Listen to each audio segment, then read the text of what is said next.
ഈ കാലം രണ്ടാം ഞായർ. ഒന്നാം വായന പുറപ്പാടിന്റെ പുസ്തകത്തിൽ നിന്നും 34-ാം അധ്യായം 28 മുതൽ 35 വരെയുള്ള വാക്യങ്ങൾ.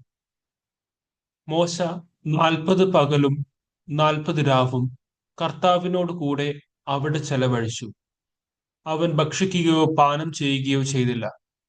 ഉടമ്പടിയുടെ വചനങ്ങളായ 10 പ്രമാണങ്ങൾ അവൻ പലകകളിൽ എഴുതി.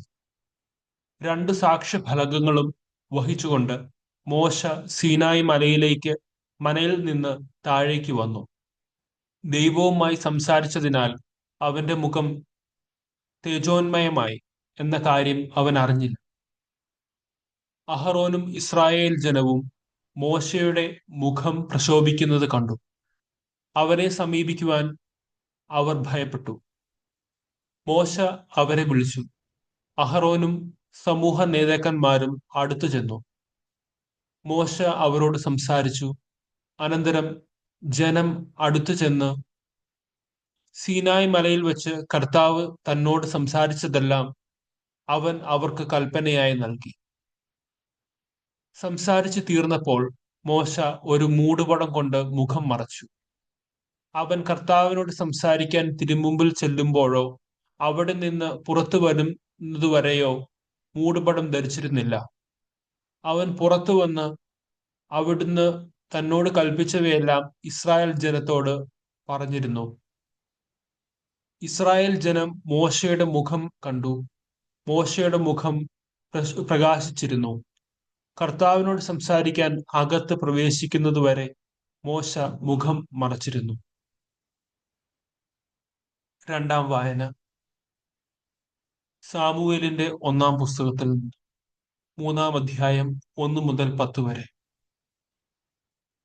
ഏലിയുടെ സാന്നിധ്യത്തിൽ ബാലനായ സാമുവൽ കർത്താവിന്റെ ശുശ്രൂഷ ചെയ്തു പോന്നു. അക്കാലത്ത് കർത്താവിന്റെ അരുളപ്പാട് ചുരുക്കമായിട്ട് ലഭിച്ചിരുന്നുള്ളൂ. ദർശനങ്ങൾ വിരളമായിരുന്നു. ഏലി ഒരു ദിവസം തന്റെ മുറിയിൽ കിടക്കുകയായിരുന്നു. അവന് ഒന്നും കാണാൻ കഴിയാത്ത വിധം കാഴ്ച മങ്ങിത്തുടങ്ങിയിരുന്നു. ദൈവത്തിന്റെ മുൻപിലെ ദീപം അണഞ്ഞിരുന്നില്ല. സാമുവൽ ദേവാലയത്തിൽ കർത്താവിന്റെ പേടകം സ്ഥിതി ചെയ്യുന്നതിനരികെ കിടക്കുകയായിരുന്നു. അപ്പോൾ കർത്താവ് സാമുവേലിനെ വിളിച്ചു. Samuel, Samuel. അവൻ വിളി കേട്ടു. ഇതാ ഞാൻ. അവൻ ഏലിയുടെ അടുക്കലേക്കോടി, അങ്ങ് എന്നെ വിളിച്ചല്ലോ, ഞാനിതാ വന്നിരിക്കുന്നു എന്ന് പറഞ്ഞു. ഏലി പറഞ്ഞു, ഞാൻ നിന്നെ വിളിച്ചില്ല, പോയി കിടന്നുകൊള്ളുക. അവൻ പോയി കിടന്നു. കർത്താവ് വീണ്ടും സാമുവേലിനെ വിളിച്ചു. സാമുവൽ.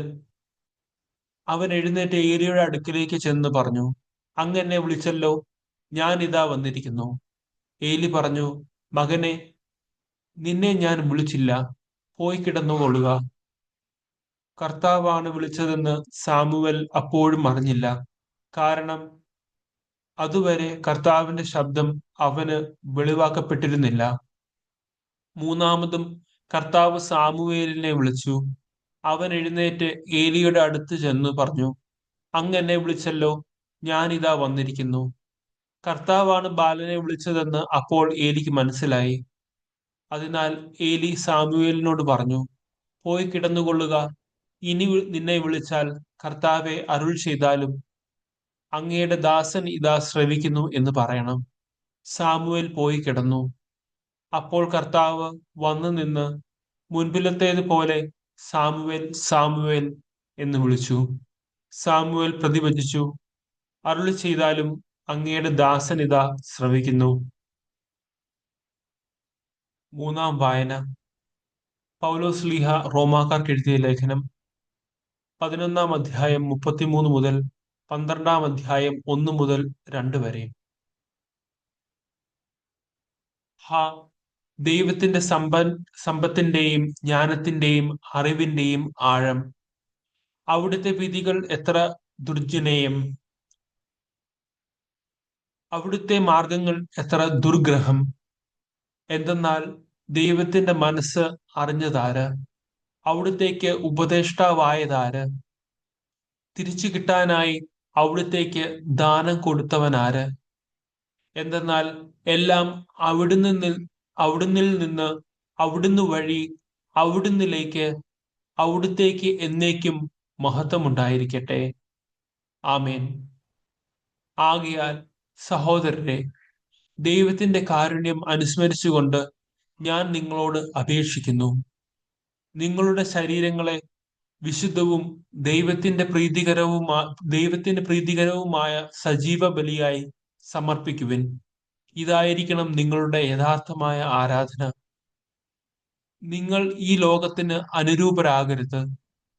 പ്രത്യുത നിങ്ങളുടെ മനസ്സിന്റെ നവീകരണം വഴി രൂപാന്തരപ്പെടുവിൻ. ദൈവഹിതം എന്തെന്നും നല്ലതും പ്രീതിജനകവും പരിപൂർണവുമായത് എന്തെന്നും വിവേചിച്ചറിയാൻ അപ്പോൾ നിങ്ങൾക്ക് സാധിക്കും. സുവിശേഷ വായന. വിശുദ്ധ ലൂക്ക എഴുതിയ സുവിശേഷം 2-ാം അധ്യായം 22 മുതൽ 24 വരെയും 41 മുതൽ 52 വരെയും ഉള്ള വാക്യങ്ങൾ. മോശയുടെ നിയമം അനുസരിച്ച് ശുദ്ധീകരണത്തിനുള്ള ദിവസങ്ങൾ പൂർത്തിയായപ്പോൾ അവർ അവനെ കർത്താവിന് സമർപ്പിക്കാൻ ജെറുസലേമിലേക്ക് കൊണ്ടുപോയി. കടിഞ്ഞൂൽ പുത്രന്മാരൊക്കെയും കർത്താവിന്റെ പരിശുദ്ധൻ എന്ന് വിളിക്കപ്പെടണമെന്നും ഒരു ജോഡി ചങ്ങാലികളെയോ 2 പ്രാവിൻ കുഞ്ഞുങ്ങളെയോ ബലിയർപ്പിക്കണം എന്നും കർത്താവിന്റെ നിയമത്തിൽ പറഞ്ഞിരിക്കുന്നതനുസരിച്ചാണ് അവർ അങ്ങനെ ചെയ്തത്. യേശുവിന്റെ മാതാപിതാക്കന്മാർ ആണ്ടുതോറും പെസഹ തിരുനാളിന് ജെറുസലേമിൽ പോയിരുന്നു. അവന് 12 വയസ്സായപ്പോൾ പതിവനുസരിച്ച് അവർ തിരുനാളിന് പോയി. തിരുനാൾ കഴിഞ്ഞ് അവർ മടങ്ങിപ്പോന്നു. എന്നാൽ ബാലനായ യേശു ജെറുസലേമിൽ തങ്ങി. മാതാപിതാക്കന്മാർ അത് അറിഞ്ഞില്ല.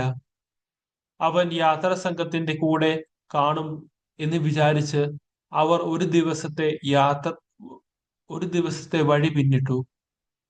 ബന്ധുക്കളുടെയും പരിചാരകരുടെയും ഇടയിൽ അന്വേഷിച്ചിട്ട് കാണായികയാൽ യേശുവിനെ തിരക്കി അവർ ജെറുസലേമിലേക്ക് തിരിച്ചുപോയി. 3 ദിവസങ്ങൾക്ക് ശേഷം അവർ അവനെ ദേവാലയത്തിൽ കണ്ടെത്തി. അവൻ ഉപാധ്യായന്മാരുടെ ഇടയിലിരുന്ന് അവർ പറയുന്നത് കേൾക്കുകയും അവരോട് ചോദ്യങ്ങൾ ചോദിക്കുകയും ചെയ്യുകയായിരുന്നു. കേട്ടവരെല്ലാം അവന്റെ ബുദ്ധിശക്തിയിലും മറുപടികളിലും അത്ഭുതപ്പെട്ടു. അവനെ കണ്ടപ്പോൾ മാതാപിതാക്കന്മാർ വിസ്മയിച്ചു. അവന്റെ അമ്മ അവനോട് പറഞ്ഞു, മകനെ, നീ ഞങ്ങളോട് ഇങ്ങനെ ചെയ്തതെന്ത്? നിന്റെ പിതാവും ഞാനും ഉത്കണ്ഠയോടെ നിന്നെ അന്വേഷിക്കുകയായിരുന്നു. അവൻ അവരോട് ചോദിച്ചു, നിങ്ങൾ എന്തിനാണ് എന്നെ അന്വേഷിച്ചത്? ഞാൻ എൻ്റെ പിതാവിന്റെ കാര്യങ്ങളിൽ വ്യാപൃതനായിരിക്കേണ്ടതാണെന്ന് നിങ്ങൾ അറിയുന്നില്ലേ? അവൻ തങ്ങളോട് പറഞ്ഞതെന്തെന്ന് അവർ ഗ്രഹിച്ചില്ല. പിന്നെ അവൻ അവരോടൊപ്പം പുറപ്പെട്ട് നസറത്തിൽ വന്ന് അവർക്ക് വിധേയനായി ജീവിച്ചു. അവന്റെ അമ്മ ഇക്കാര്യങ്ങളെല്ലാം ഹൃദയത്തിൽ സംഗ്രഹിച്ചു. യേശു ജ്ഞാനത്തിലും പ്രായത്തിലും ദൈവത്തിന്റെയും മനുഷ്യരുടെയും പ്രീതിയിൽ വളർന്നു വന്നു. കർത്താവായ മിശിഹായ്ക്ക് സ്തുതി.